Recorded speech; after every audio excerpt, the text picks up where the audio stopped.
عمرك شفت حيوان بيشتكي لربنا عز وجل وللنبي صلى الله عليه وسلم من ظلم البشر؟ القصة دي مش مجرد حكاية بتتحكى كده وخلاص، دي درس في الرحمة وهتهز قلبك. صلي على الحبيب عليه أفضل الصلاة والسلام وتعالى نعرف إيه هي القصة دي.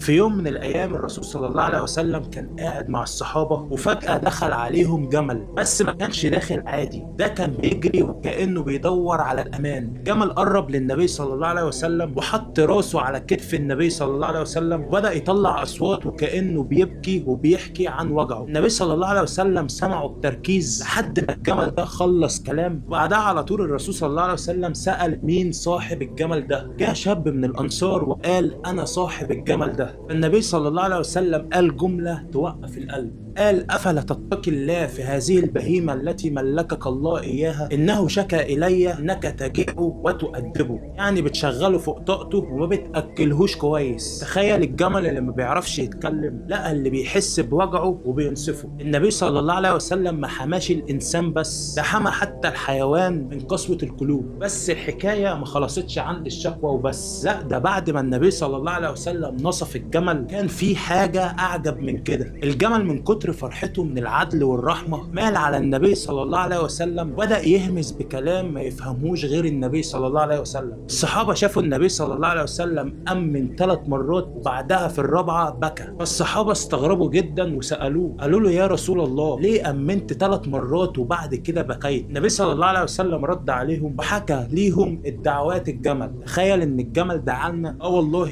حتى شوف اول دعوة هي الجمل قال جزاك الله يا نبي القرآن عني وعن الإسلام خير، والنبي صلى الله عليه وسلم أمن وراه. الدعوة التانية الجمل قال فيها أنقذ الله أمتك من عذاب الدنيا والآخرة، النبي صلى الله عليه وسلم أمن وراه. الدعوة التالتة الجمل قال فيها ستر الله أمتك يوم القيامة كما سترتني، النبي صلى الله عليه وسلم أمن وراه. أما الدعوة الرابعة اللي خلت النبي صلى الله عليه وسلم يبكي ولا يجعل الله بأسهم بينهم، يعني يا رب الأمة دي ما تموتش بعضها ولا تحارب بعضها. طبعا النبي صلى الله عليه وسلم بكى لأنه عارف إن البأس هيكون شديد بين الأمة دي. تخيل إن الجمل خاف على حالنا أكتر مننا، النبي صلى الله عليه وسلم بكى خوفا علينا من الفتنة. الرحمة مش بس كلمة، الرحمة فعل، ودي طبعا الرسول بيعلمها لنا. لو القصة دي لمست قلبك يا صديقي شاركها مع غيرك، وخلينا نفتكر دايما إن ربنا عز وجل بيحاسبنا على كل روح إحنا بنتعامل معاها. وبس كده، ما تنساش تصلي على الحبيب عليه أفضل الصلاة والسلام في التعليقات وقول لي إيه أكتر موقف شفت فيه الرحمة الحقيقية بالحيوان. وبس كده،